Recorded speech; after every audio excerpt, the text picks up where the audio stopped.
The room went completely silent. Not the kind of silence you get when a teacher asks a question and nobody knows the answer. No. This was a different kind of silence. The kind that makes the hairs on the back of your neck stand up. The kind that makes your heart forget to beat for one full second. Every single person inside the Sunrise Healing Center stopped moving. The nurses froze. The doctors froze. Even the security guard at the front desk, a big man named Mr. Otto, who had worked there for 15 years and had seen everything, even froze, his coffee cup halfway to his mouth, his eyes wide like 2 full moons. Because standing in the middle of the Rehabilitation Center's main hall, dressed in a sharp black suit that probably cost more than the entire building, was Jeon Hyun, the most feared man in all of Seoul, South Korea. The Mafia boss.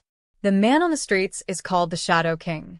The man that presidents, generals, and billionaires were afraid to look in the eye. And he was not here to cause trouble. He was not here to collect a debt. He was not here to threaten anyone. He was standing there, completely still, holding a small bouquet of white flowers in his hand, and his eyes, those cold, terrifying eyes that had made grown men cry, were soft, gentle, almost shy. He was looking at one person, one girl. She was sitting in a wheelchair by the window at the far end of the hall, her dark skin glowing in the morning sunlight like polished ebony wood. Her natural hair was wrapped in a colorful head wrap, gold, red, and green. She wore a simple white hospital gown. She wasn't looking at him. She was looking outside at the garden, watching a small bird hop along the stone path. She had no idea that the most dangerous man in Asia had just walked into her world. But everyone else did. And then she turned around. Her eyes met his. And she said 4 words. 4 simple words that made the whole room gasp. "You found me. Finally." Eyes wait, she knew him? How? When? What is going on between these two? Stay with me. Because this story starts long before today. Let me take you back to where it all began. But first, drop a comment and tell me, where are you watching from? And if you're new here, hit that subscribe button right now. You do not want to miss what happens next. 3 months earlier, the city of Seoul was buzzing like a beehive that someone had poked with a stick. It was the middle of summer. The streets were hot, loud, and full of life. Street food vendors filled the air with the smell of tteokbokki and grilled corn. Taxis honked. K-pop music floated out of every open shop door. Teenagers laughed on street corners. Old grandmothers dragged shopping carts full of vegetables. It was a normal Tuesday. Except in one black building near the Han River, a building with no sign on the door and no windows on the ground floor, a very important meeting was happening. Jeon Hyun sat at the head of a long glass table, his dark eyes scanning the room like a hawk scanning a field for mice. He was 29 years old. Tall. Sharp jaw. Hair black as midnight, pushed back neatly. He wore a navy blue suit and said almost nothing during the entire meeting. He didn't need to talk much. When he spoke, people listened. When he stayed silent, people got nervous. Both ways, he was in control. Around him sat 12 men, his top lieutenants, the leaders of the most powerful criminal organization in South Korea. They called themselves the Black Crane Society. They controlled shipping ports, underground gambling rings, and had fingers in politics, business, and law enforcement. They were untouchable, or so they thought. "There's a problem," said Cha Dong-soo, a stocky man with a shaved head and a scar above his left eyebrow. He slid a tablet across the table toward Jeon Hyun. "Someone has been watching our Han River warehouse for 6 days. We caught this on the security cameras." Jeon Hyun picked up the tablet slowly. He looked at the image on the screen. It was a woman. She was standing across the street from the warehouse, pretending to read a newspaper. But her eyes were pointed directly at the building. She was tall, slender, and wore a baseball cap pulled low over her face. Despite the cap, you could clearly see she had dark brown skin, sharp cheekbones, and an expression on her face that said she was not afraid of anything. "Who is she?" Jeon Hyun asked. His voice was calm, quiet, like the surface of a lake right before a storm. "We don't know yet," said Cha Dong-soo. Foreign. "We think she might be a journalist. Or worse, an international investigator." Jeon Hyun stared at the image for a long time, longer than necessary. Something about her face made him pause. He couldn't explain it. He was a man who made decisions in seconds. He had ordered warehouses burned, deals cancelled, and rivals removed, all in the time it took most people to tie their shoes. But this image held him for almost a full minute. "Find out who she is," he said finally. "But don't touch her." Cha Dong-soo blinked. "Don't touch her? You heard me." The room exchanged glances. "Don't touch her" was not something Jeon Hyun said often. Actually, no one at that table could remember him ever saying it before. Her name was Amara Osei. She was 26 years old, originally from Accra, Ghana. Her father was a diplomat. Her mother was a university professor. She had grown up moving between countries: London, Paris, New York, Tokyo. She spoke 5 languages fluently. She had a master's degree in investigative journalism from Columbia University in New York. And right now, she was in Seoul on the most dangerous assignment of her career. She worked for an international nonprofit organization called the Lighthouse Project, a group that investigated and exposed human trafficking networks across Asia and Europe. For the past 8 months, she had been building a case against the Black Crane Society. She had followed the money trail from Lagos to Dubai to Hong Kong, and finally to Seoul. She was close, closer than anyone had ever gotten before. She was also completely alone. Her contact inside the organization, a man she only knew as Park, had gone silent 2 weeks ago. She later found out through a source that Park had disappeared. She didn't want to think too hard about what disappeared meant in this world. She knew she was being watched. She could feel it. 6 years of fieldwork had given her a sixth sense for these things. But she kept moving. She had not come this far to turn back. What she did not know, could not have imagined, was that the man at the top of the organization she was hunting had seen her face on a security camera and, for the first time in his adult life, had told his men not to harm someone without a clear reason why. Their first real meeting happened by accident. On a Wednesday evening, Amara was sitting alone at a small pojangmaka, an outdoor tent restaurant, near Dongdaemun Market. She was eating a bowl of doenjang jjigae, soybean paste stew, and reviewing her notes on a small laptop, earphones in, trying to look like a regular tourist. She was not expecting company. "You have the wrong table," said a voice beside her. She pulled out one earphone. A man was standing there, looking down at her. Tall. Dark suit. Familiar face, though she couldn't immediately place it.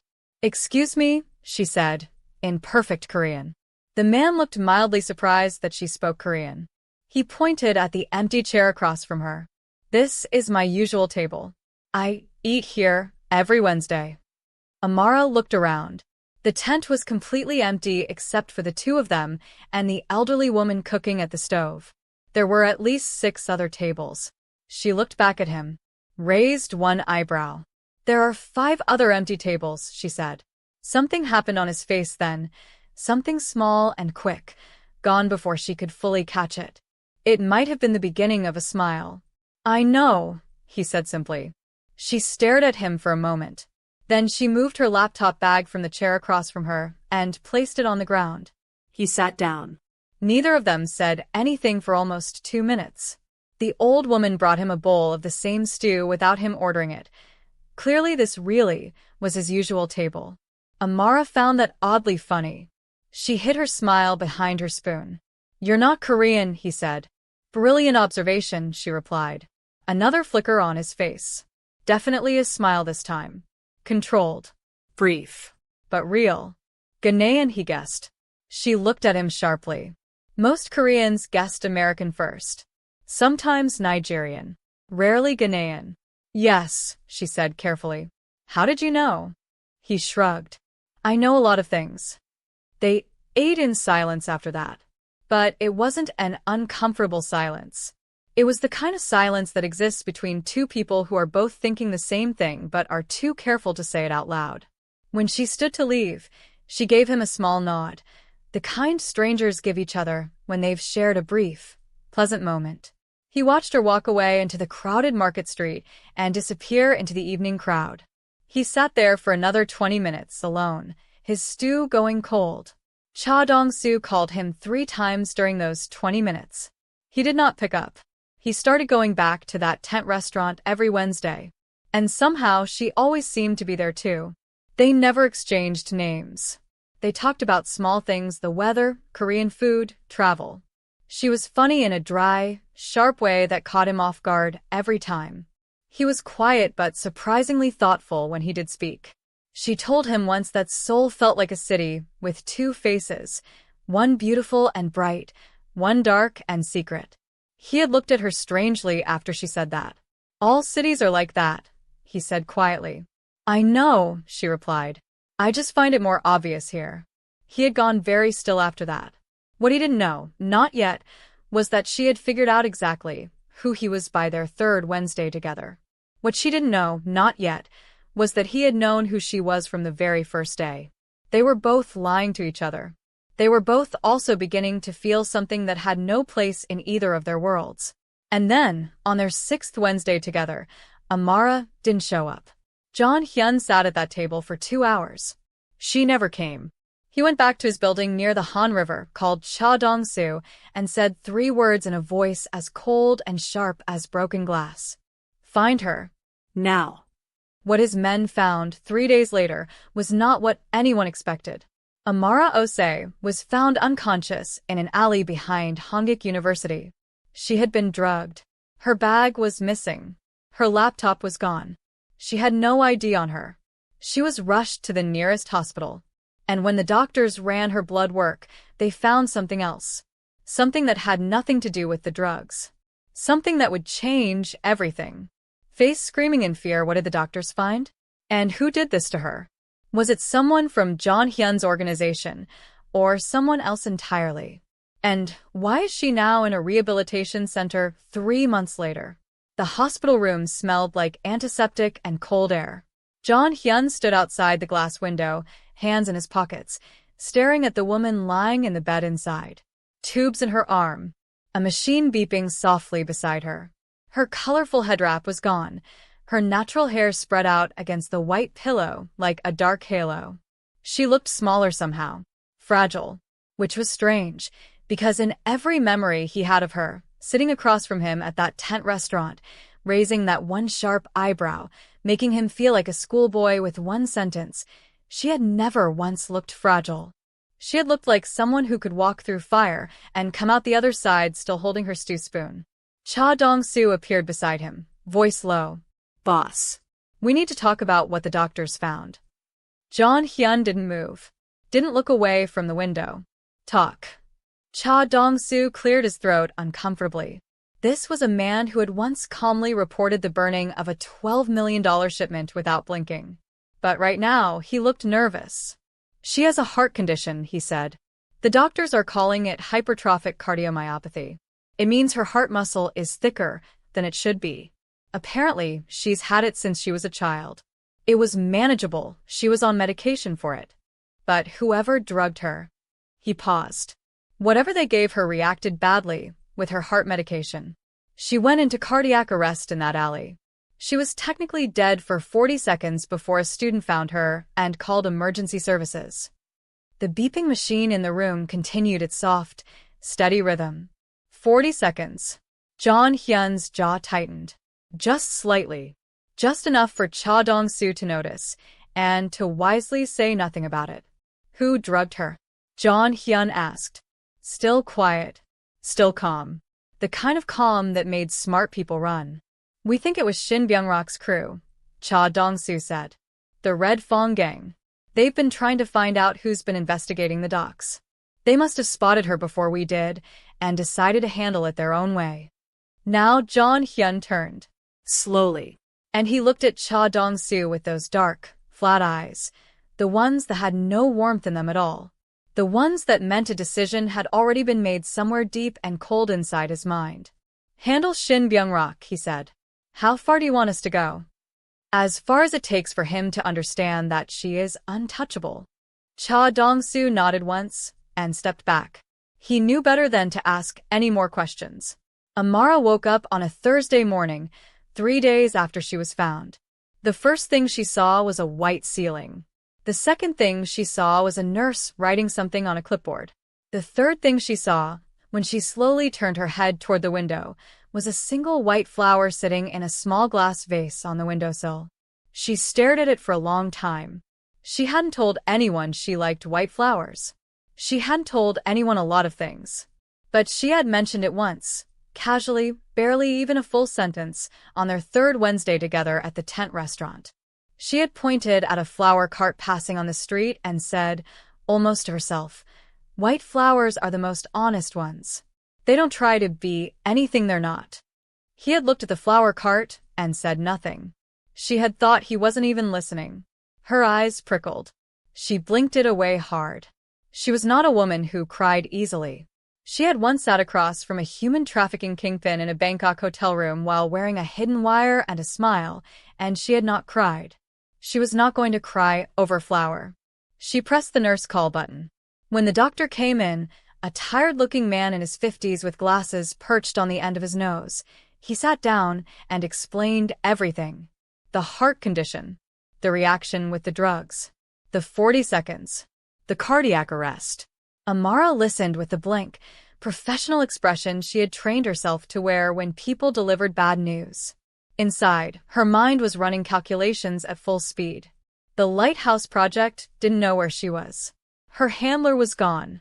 Her laptop had been taken, which meant her encrypted files, her 8 months of work, all of it was in someone else's hands.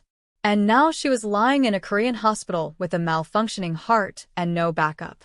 "You're going to need rehabilitation," the doctor said gently. "Not just for physical recovery. The cardiac episode has left some weakness in the heart muscle. We want to monitor you closely. We have a very good facility, the Sunrise Healing Center. It's private, secure, peaceful. I strongly recommend at least 6 to 8 weeks. Amara almost laughed. 6 to 8 weeks. As if she had 6 to 8 weeks to spare. "I'll think about it," she said. She did not think about it. She spent the next 48 hours plotting her escape from the hospital. She had almost succeeded. She had managed to get dressed, locate her shoes, and get 3 steps out of her room door, when she walked directly into a wall. Except the wall was wearing a navy suit and had dark eyes and was holding 2 cups of coffee from the vending machine down the hall. They stared at each other. "You are going to leave," Jeon Hyun said. "Not a question." "Obviously," she replied. "In a hospital gown." She looked down. She had forgotten to change out of the hospital gown. She had her shoes on over bare feet and her coat over the gown. She looked absolutely ridiculous. She knew it. He knew it.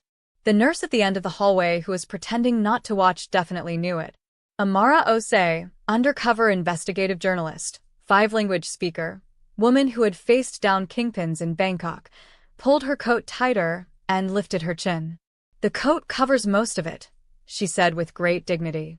Something broke open on his face then. Something she had never seen there before. He laughed. A real laugh, short, surprised, like it had escaped from him before he could stop it. It completely transformed his face. For just 1 second, he didn't look like the Shadow King. He looked like a regular young man who had just heard something genuinely funny. Then it was gone, locked back behind the wall. But she had seen it, and she filed it away carefully. "Come back inside," he said, his voice returning to its usual quiet steadiness. He held out one of the coffees. She looked at the coffee. I looked at him. I looked back at the hallway toward the elevator. "If I go back inside that room," she said slowly, "it means I'm staying." "Yes," he said simply. "And if I stay, you're going to have questions." "I already have questions. And I might have questions for you too." "I know," he said. A long pause stretched between them. The vending machine hummed. The nurse at the end of the hall suddenly found something very urgent to write on her clipboard. Amara took the coffee. She went back inside the room. They talked for 4 hours that night. Not about important things at first. He told her the coffee from the 4th-floor vending machine was better than the 3rd-floor one, something he had apparently tested personally, which she found both bizarre and strangely charming. She told him about the time she got lost for 6 hours in the back streets of Marrakesh and ended up having dinner with a family who didn't speak a single language she knew, and somehow it was one of the best meals of her life. He listened to that story with his full attention in a way that most people never listen to anything. But slowly, carefully, the conversation shifted. "Who did this to you?" he asked. She looked at him over the rim of her coffee cup. "You already know," she said quietly. A pause. "Yes." "Then you know why I was in Seoul," she said. It wasn't a question either. Another pause. Longer this time. "Yes." The air in the room changed. All the warmth of the last 4 hours didn't disappear exactly, but it rearranged itself, made room for the real shape of things. Two people, on opposite sides of a very dangerous world. Both knew exactly who the other one was. Both have pretended otherwise for weeks. "So, what now?"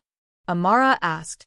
Her voice was steady, professional, but her hand around the coffee cup was gripping just a little too tightly. Jeon Hyun looked at her for a long moment. Then he stood up, straightened his jacket, and walked toward the door. He stopped with his hand on the frame. "Now," he said without turning around, "you go to the Sunrise Healing Center. You recover. You stay safe." "And my investigation?" she asked. He didn't answer that. "Jeon Hyun."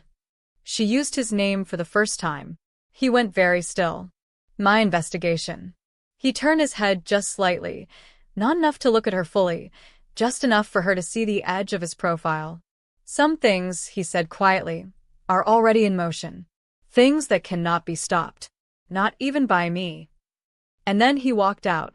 Amara sat alone in the hospital room, coffee going cold in her hands, mind racing. What did that mean? What was already in motion? Was he warning her or threatening her? Was he protecting her or setting a trap? She had been in this field long enough to know that the most dangerous men were not always the loudest ones. Sometimes the most dangerous man in the room was the quiet one in the corner who said almost nothing and saw absolutely everything.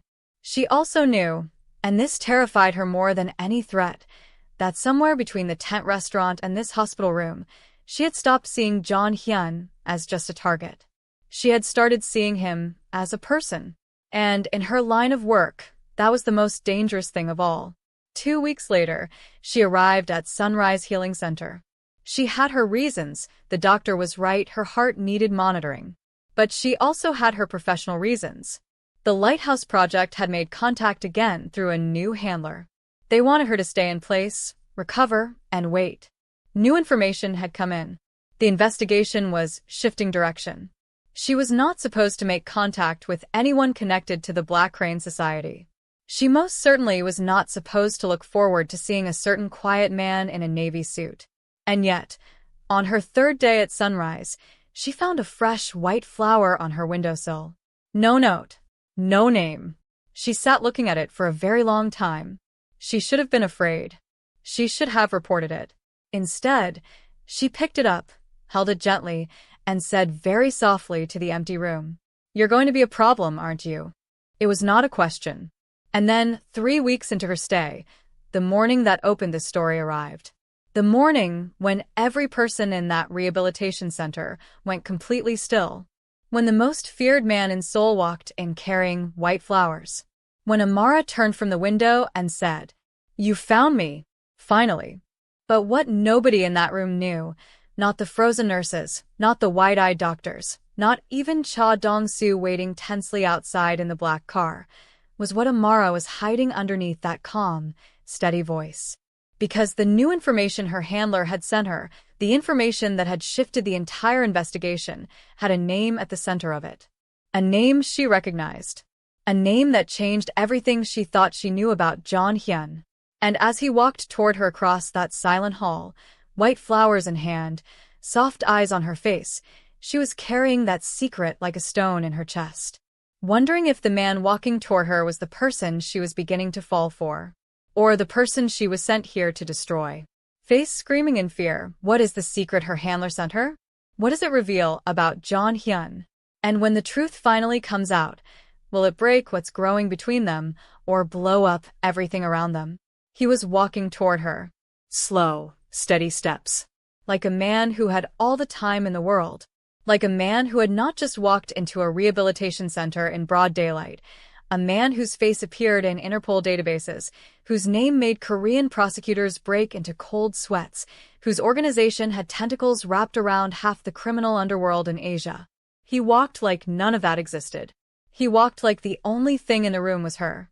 And Amara, who had stared down dangerous men in 3 continents, who had once talked her way out of a locked room in Ho Chi Minh City using nothing but her words and a broken cigarette lighter as a prop, Amara felt her heart do something completely unprofessional. It skipped. Not because of her condition. The doctors had told her to watch for that. No, this was different. This was the kind of skip that had nothing to do with thick heart muscle and everything to do with the look on a certain man's face as he crossed a room full of frozen strangers like they were furniture. She gripped the wheels of her wheelchair. Get it together, Osei, she told herself firmly. You are a professional. You have a job. You have a file on this man. An actual file with his actual crimes listed in bullet points. He stopped 2 feet in front of her. Up close, she could see things she hadn't been able to see across the hall. The faint shadows under his eyes. He hadn't been sleeping well. A small tension in his jaw that he was working hard to hide. And his hands, those careful, controlled hands, were gripping the white flower stems just slightly too tightly. He was nervous. Jeon Hyun, the Shadow King, was nervous. If the situation were different, she might have smiled. You look terrible, she said instead. He blinked. Then there it was. That brief, escaped flash of something real on his face. You're in a wheelchair, he replied. I don't think you're in a position to critique anyone's appearance. I'm always in a position to critique, she said. It's a talent. He held out the flowers. She looked at them. I looked at him. Took them. The watching room quietly released a collective breath it had been holding. Nurses began moving again in slow motion, pretending very hard to be busy with things that had nothing to do with the extraordinary scene playing out in front of them. They went to the garden.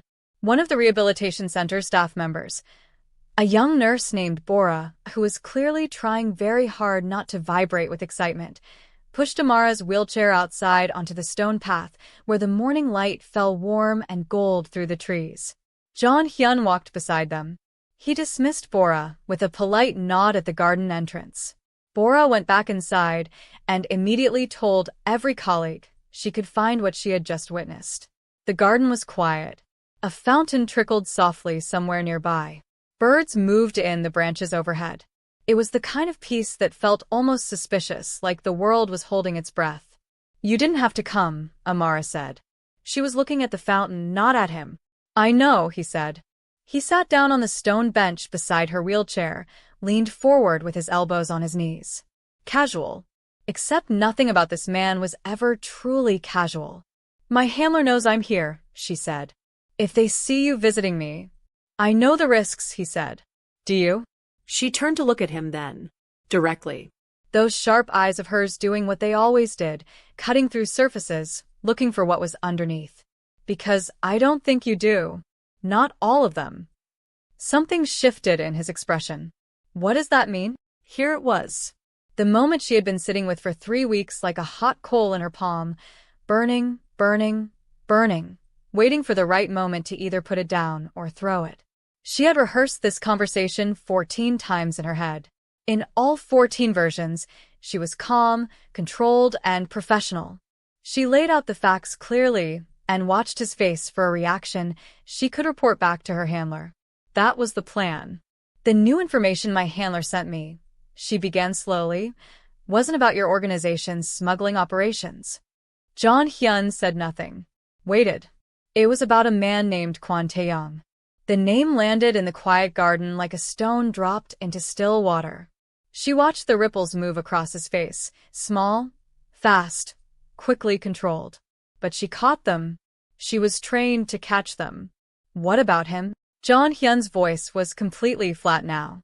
That dangerous flatness. He's been feeding information to a Chinese criminal syndicate called the Iron Pavilion for the last 2 years, she said. Shipping routes. Safe house locations. Names of protected informants. She paused. Including the name of my original contact. The man they call Park. The one who disappeared. Jeon Hyun was very still. Kwon Taeyong, she continued, her voice steady as a surgeon's hand, is your second in command. He has been sitting at your table, eating your food, and selling your people to your enemies for 2 years. The fountain kept trickling. The birds kept moving in the branches. The world continued turning on its axis, completely indifferent to the fact that it had just been tilted sideways for one man sitting on a garden bench. My handler thinks, Amara said carefully, that the reason I was drugged in that alley, it wasn't Shin Byung-rak's crew acting alone. They think, Kwon Taeyong pointed them at me, because I was getting close. And because if I disappeared, the trail died with me. Jeon Hyun stood up. He walked exactly 3 steps away from the bench, stopped, and stood with his back to her. His shoulders were rigid. His hands were at his sides, completely still, which somehow looked more dangerous than if they had been moving. Amara watched him. She knew what was happening inside that controlled exterior. She had studied enough people in her career to recognize the specific body language of someone whose entire internal architecture was being rearranged against their will. How certain is your handler? He asked. His voice came out perfectly even. That impressed her, despite everything. 73%, she said. Based on 3 independent sources. Financial records, phone metadata, and 1 direct witness. She hesitated. The witness is currently in protective custody outside Korea. Another long silence. Why are you telling me this? He asked. He still hadn't turned around. It was the right question. It was the question she had asked herself 100 times over the last 3 weeks. She was an investigator. He was her subject. Telling him this information went against every protocol, every boundary, every rule she had built her professional life around. Her handler would be furious. The Lighthouse Project could pull her from the field entirely if they found out. Because, she said slowly, choosing each word like she was choosing footing on unstable ground, Kwon Taeyong is not just a problem for your organization. If the Iron Pavilion gets full access to everything he's been giving them, shipping data, port contacts, corrupted officials, they don't just take down the Black Crane Society. They use that infrastructure for something much bigger. Human cargo. The scale my organization has been trying to prevent for 3 years. She paused.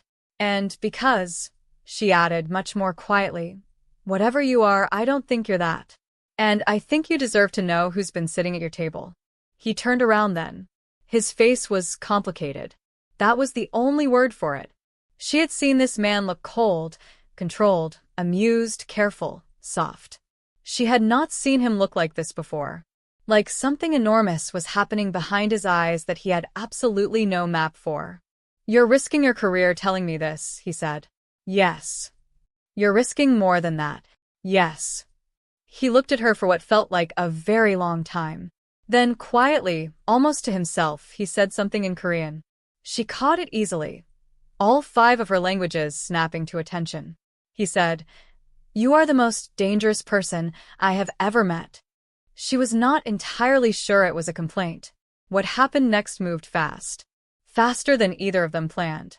Jeon Hyun left the garden within the hour.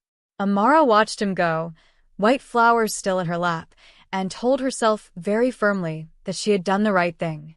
The professional thing. The thing that would ultimately serve the larger mission. She almost believed it. Inside the rehabilitation center, her phone buzzed. A message from her handler, a new contact named simply V. Short, sharp, urgent. Taeyong knows you're at Sunrise. He has a man on the inside. Get out or get down. You have maybe 48 hours. Amara read the message twice. Then she looked up slowly and scanned the main hall through the garden window. Nurses. Doctors. Patients in gowns shuffling slowly, with walking frames. And one maintenance worker near the far wall who had been fixing the same light switch for the last 40 minutes without it ever getting fixed. Her blood went cold. She typed back, confirmed visual on possible inside man. Well, sit tight. Do not send extraction, it will spook him and we'll lose the lead. She put the phone face down on her lap. Then she looked back at the maintenance worker. He hadn't looked at her yet, but his body was angled just slightly, just enough in her direction. She had maybe 48 hours. In a wheelchair. With a heart condition. inside a rehabilitation center where at least one person worked for the man who had already tried to kill her once. She looked at the white flowers in her lap. Perfect, she thought. Absolutely perfect. She didn't expect Jeon Hyun to come back that same evening. But at 7:14 p.m., as the center's hallway lights dimmed to their soft nighttime setting and most patients were in their rooms, a familiar tall figure appeared at the garden entrance door. He wasn't alone this time. Behind him was a woman, small, sharp-featured, with close-cropped hair and the particular posture of someone who had been trained in combat and never quite stopped carrying it in their body. She was carrying a medical bag. Jeon Hyun walked directly to Amara's room, knocked once, came in without waiting for an answer, which she would have found rude under any other circumstances. "This is Dr. Yuna," he said. "She's going to do a full cardiac assessment tonight." Amara looked at Dr. Yuna. "Look at Jeon Hyun. You brought me to a private cardiologist at 7 o'clock at night." "Yes. Because if the next 48 hours go the way I think they might," he said quietly, standing at the foot of her bed with his arms crossed, "I need to know exactly what your heart can and cannot handle." The room went very still. "What do you know?" Amara asked carefully. "Enough," he said. "Jeon Hyun." "Let the doctor work," he said. And his voice had shifted. It was not unkind, but it was the voice of a man who had made a decision, a full, final, no-going-back decision, and had already accepted everything that came with it.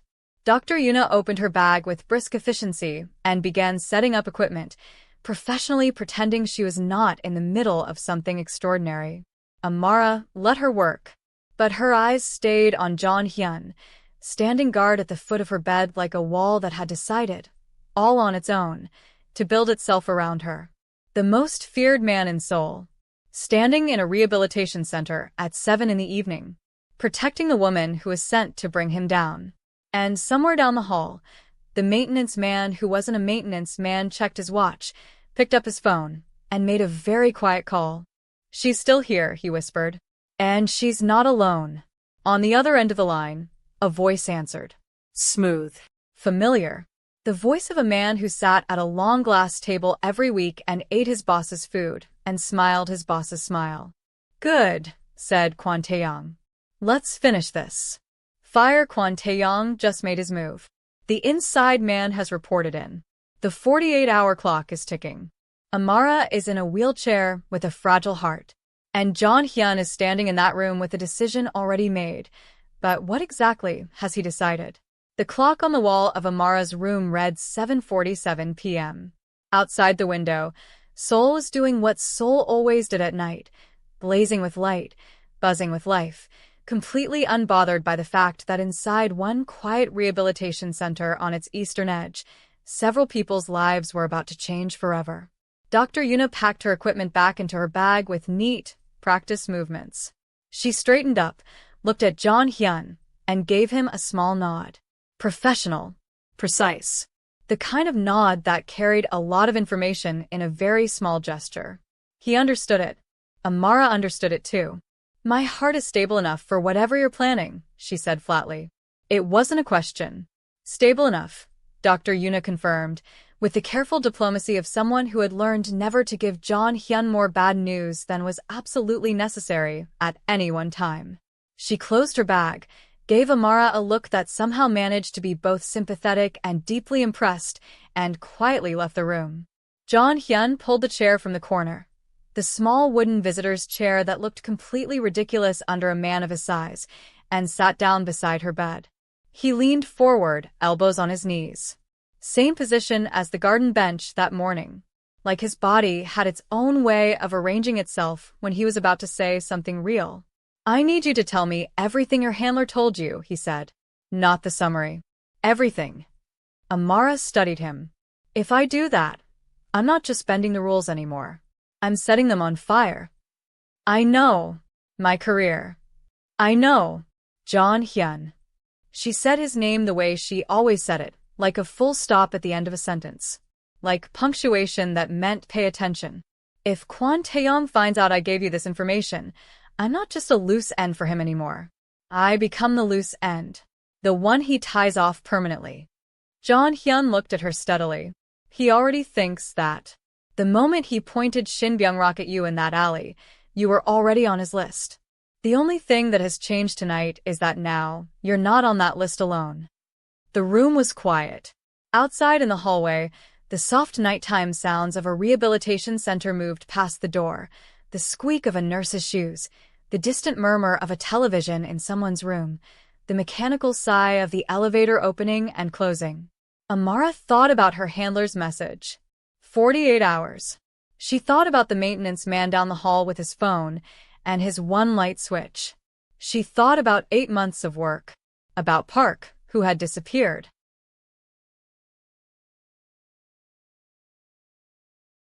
About 40 seconds in an alley when her heart had stopped. Then she told him everything. It took 40 minutes. She talked. He listened completely, entirely, the way she had noticed from the very beginning that he listened. Not waiting for his turn to speak. Actually receiving every word, turning it over, placing it against everything else he knew. When she finished, the room was very still. Jeon Hyun sat back, stared at the ceiling for a moment. Then he reached into his inside jacket pocket and pulled out his phone. He typed a message, brief, fast, and sent it. Then, he put the phone away. "What did you just do?" Amara asked. "I called a meeting," he said. "With who?" "Everyone who matters." He stood up. "I need you to do something that is going to feel completely against your nature." She raised an eyebrow. "Only one thing?" That flash again, brief and real and gone. "I need you to stay in this room. Don't move. Don't make calls. Don't do anything." She stared at him. "You want the woman who has been running active field investigations on 4 continents for 6 years to sit in a hospital room and do nothing?" "Yes. That is genuinely the most offensive thing anyone has ever asked me." "I know," he said. And there was something in his voice, not humor exactly, but something adjacent to it, something warm underneath the control. "I'm asking anyway." He moved toward the door. "Jeon Hyun." Her voice stopped him. He turned. She was sitting up straight in the bed, and even in a hospital gown, even in a rehabilitation center, even with a heart condition and a target on her back, she looked like someone who had never been small in her entire life. "Whatever you're about to do, be careful. Not for my sake. For yours." He looked at her for one long moment. "Get some rest, Amara," he said quietly. And then he was gone. What happened next, Amara pieced together later. From fragments. From what Jeon Hyun told her, and what Dr. Yuna told her, and what eventually appeared in certain very discreet reports that crossed her handler's desk 3 weeks later. At 8:30 p.m., 12 men walked into a building near the Han River. They were Jeon Hyun's most trusted people, not his largest crew, not his most violent. He is the most loyal. Men who had been with him since before the Black Crane Society was what it was today. Men who would walk through walls for him. Kwon Tae-yong was not invited to this meeting. Jeon Hyun stood at the head of the glass table, the same room, the same hawk scanning the field posture, and told them everything. Not a summary. Everything. The Iron Pavilion. The information leaks. Park's disappearance. The attack on Amara. The evidence Amara's organization had assembled over 3 months. The room was silent in a way that had weight to it. Then Cha Dong-soo, loyal, scarred, shaved-headed Cha Dong-soo, who had been with Jeon Hyun for 9 years, put both palms flat on the glass table and said, very quietly, "Tell us what you need." At 9:15 p.m., Kwon Tae-yong received a message from Jeon Hyun. "Emergency. Come to the Han River building. Now. Alone." Kwon Tae-yong read the message twice. He was a careful man. That was how he had survived 2 years of playing both sides without being caught. He ran the calculations quickly. Did Jeon Hyun know? If he knew, would he really send a text? Would he really say alone? No. If Jeon Hyun knew, there would be no message. There would simply be consequences. He decided it was safe. He told the maintenance man at Sunrise Healing Center to stand by. He had a plan for Amara, a clean, quiet plan that would happen in the early hours of the morning, when the center was at its most still. He would deal with her after this meeting. He got in his car. He drove to the Han River building. He walked in. The moment the door closed behind Kwon Tae-yong, he knew. He knew the way an animal knows, immediate, physical, before the brain has finished processing. The room was too quiet. The men standing along the walls were arranged in a specific way.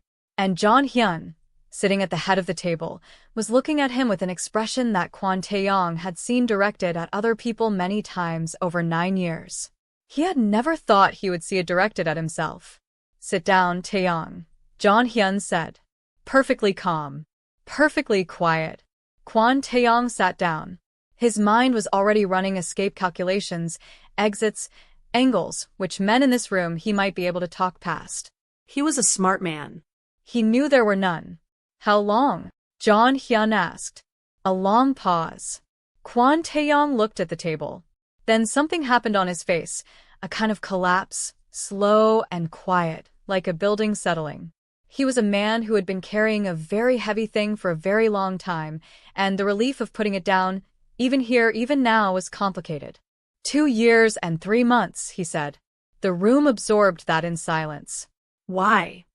Jeon Hyun asked. One word. But the weight behind it, the genuine need to understand, underneath the anger, underneath the betrayal, that was real. Amara would have recognized it. It was the same quality that made him actually listen. Kwon Tae-yong looked up then. And what was on his face was not the expression of a traitor caught in a lie. It was something older and rawer than that. "My daughter," he said. "The Iron Pavilion had my daughter. They took her 3 years ago. I thought she was dead. Then they contacted me and told me she was alive. And the price," his voice cracked. "Just once." Then he controlled it. "The price was information." Nobody in the room moved. "You should have told me," Jeon Hyun said. His voice had shifted, still flat, still controlled, but something inside it had changed. "You would have gone after them," Kwon Tae-yong said. "And they would have killed her." "Yes," Jeon Hyun said simply. "I would have gone after them. And I would have gotten her back." He paused. "I would have gotten her back, Tae-yong." The silence that followed was the loudest thing in the room. Kwon Tae-yong closed his eyes. When he opened them, they were wet. "I didn't know if you could. I didn't know if anyone could. And I couldn't risk her." Jeon Hyun stood up. He walked slowly around the table until he stood beside Kwon Tae-yong. He looked down at him for a long moment, and every man in that room held their breath, because this was the moment, this was the edge, this was where it went one way or the other. "Where is she now?" Jeon Hyun asked. Kwon Tae-yong blinked. "What?" "Your daughter. Where is she now?" They have her in a facility outside Incheon. I think. The last location I had was." "Give Cha Dong-soo everything you know," Jeon Hyun said. He turned away, walked back to the head of the table. "Her name, physical description, last known location, every contact at the Iron Pavilion you've dealt with. Everything." Kwon Tae-yong stared at his back. "What are you going to do?" "What I should have done 3 years ago," Jeon Hyun said, "if you had trusted me enough to tell me the truth." The room exhaled. At 11:30 p.m., Amara's phone buzzed. She had not slept. She had been sitting up in bed in the dark, watching the strip of light under her door, thinking about everything and trying very hard to think about nothing. The message was from Jeon Hyun. For words. "The maintenance man is gone." She let out a breath she had been holding for approximately 4 hours. A second message arrived 30 seconds later. "There is something I need to tell you. Tomorrow. In the garden." She typed back. "Is it bad?" His reply came quickly for a man who never seemed to be in a hurry. "It is complicated." She almost smiled. "When it is not," she typed back. This time his reply took a little longer. "Get some rest. Your heart needs it." She put the phone down, lay back against the pillow. Outside her window, Seoul blazed on, indifferent, brilliant, full of its two faces. The beautiful one and the dark one. Both real. Both part of the same city. She thought about a man who had walked into a room of his most loyal people and told them the truth. She thought about another man who had kept a terrible secret for 2 years out of love for his daughter. She thought about 8 months of investigation and bullet points in a file and all the clean, professional distance she had built between herself and the subject of that file. She thought about white flowers. Some walls, she thought, staring at the ceiling, don't fall because someone breaks them down. They fall because both people on either side finally stop pretending the wall is the point. The next morning, the garden was gold with early light. Amara's wheelchair moved slowly along the stone path. She was pushing herself today, which the nurses had opinions about that she politely ignored. The fountain trickled. The birds were doing their morning business in the branches. Jeon Hyun was already there, sitting on the bench. No suit today, just dark trousers and a simple gray shirt, which somehow made him look more human and more dangerous at the same time. 2 cups of coffee from the vending machine sat on the bench beside him. She stopped her wheelchair beside the bench. He handed her a coffee without a word. They sat in the morning light for a moment, not talking. The easy silence of 2 people who had stopped performing for each other. "You said there was something complicated," she said. "Yes." He looked at his coffee. "The evidence your organization has against the Black Crane Society, the shipping records, the port contacts, the financial trails. My people have spent the night going through everything Kwon Taeyong gave us about the Iron Pavilion's operation." He paused. "What your organization doesn't know, what nobody outside this situation knows yet, is that the Iron Pavilion has been using those routes for something much larger than we realized. There are 17 facilities across 4 countries. Not just cargo moving through ports." He looked at her. "People. Children." Amara's hand tightened around her coffee cup. "How many?" she asked. "Enough," he said. "Enough that it needs to end. Completely. Not managed, not negotiated. Ended." She looked at him carefully. "What are you proposing?" "I'm proposing," he said slowly, "that you contact your handler. Tell them the Black Crane Society is willing to cooperate fully with the Lighthouse Project's investigation into the Iron Pavilion. Every route, every contact, every location Kwon Taeyong gave us, all of it goes to your organization. In exchange." "In exchange for what?" she asked. He looked at her directly. "Nothing. No deals. No immunity. No conditions." He paused. "Just the children go home." The fountain trickled. A bird landed on the path nearby, hopped twice, and flew away. Amara sat very still for a long moment. Processing. Recalibrating. Filing away every pre-built assumption she had carried into this situation and replacing it with what was actually in front of her. "You know," she said finally, "this is not how I expected this investigation to end." "How did you expect it to end?" She was quiet for a moment. "With you in handcuffs, probably." That flash on his face. "The real one." "The story isn't over," he said. "That might still happen." "Is that supposed to be funny?" "A little." She looked at him for a long moment. This man, this impossible, complicated, quiet, white flower-carrying man who ran a criminal empire and had just spent the night dismantling one of Asia's most dangerous trafficking networks because a woman in a wheelchair with a heart condition had trusted him with the truth. "Jeon Hyun," she said. "Yes. Whatever happens next, whatever the legal situation, whatever my organization decides, whatever complicated thing comes after this complicated thing," she stopped. "Choose her words. Thank you for standing in that room last night." He looked at her with that expression she had no proper name for, the one that was not quite soft and not quite hard and was entirely, completely real. "Thank you," he said quietly, "for telling me the truth when you didn't have to." They sat in the garden in the morning light, 2 cups of vending machine coffee growing slowly cold between them, the city of Seoul blazing awake on the other side of the walls. 2 people from completely different worlds who had somehow, in the space of 3 months and several near disasters, built something neither of them had a clean word for yet. Not the end of a story. The beginning of a very complicated one. 3 weeks later, 17 facilities across 4 countries were raided simultaneously by an international coalition coordinated by the Lighthouse Project, acting on intelligence provided by an anonymous source. The Iron Pavilion's network collapsed overnight. Kwon Taeyong's daughter, whose name was Suah, who was 19 years old and had her father's eyes, was found in a facility outside Incheon. She was alive. She was brought home. Kwon Tae-yong turned himself into Korean authorities the following morning. Jeon Hyun did not stop him.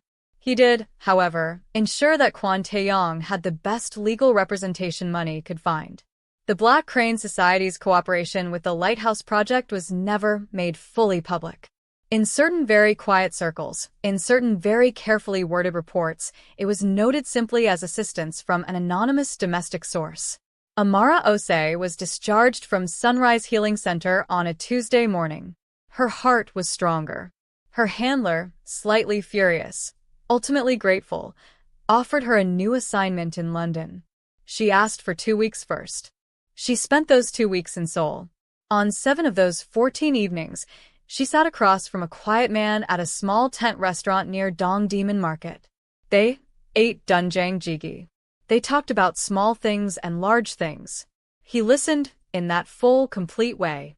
She made him laugh at least once per meal, which she had privately decided was a personal mission. On the last evening, she told him she was leaving the next morning. He nodded, said nothing for a moment. Then he reached into his jacket pocket and placed something on the table between them. A single white flower.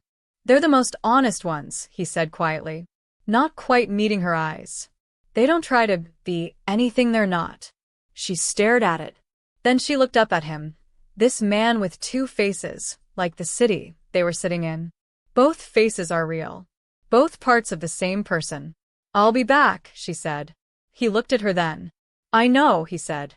And this time, finally, he let the smile stay. Fire, and that's a wrap on the full story. The Korean Mafia boss who walked into a rehabilitation center with white flowers.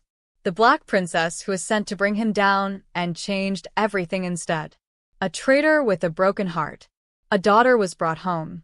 And 2 people from impossible worlds who chose truth over everything. Did it end the way you expected? Drop your thoughts in the comments below. I want to know everything you're feeling right now. Backhand index pointing down fire. And if this story kept you glued from chapter 1 to chapter 4, do us one simple favor. Subscribe to this channel and support our growth. Hit that notification bell so you never miss a story. We have more coming, and if you love this one, the next one is going to hit even harder. Thank you for watching. Thank you for staying until the end. You are the reason we keep telling these stories. See you in the next one. Black Heart.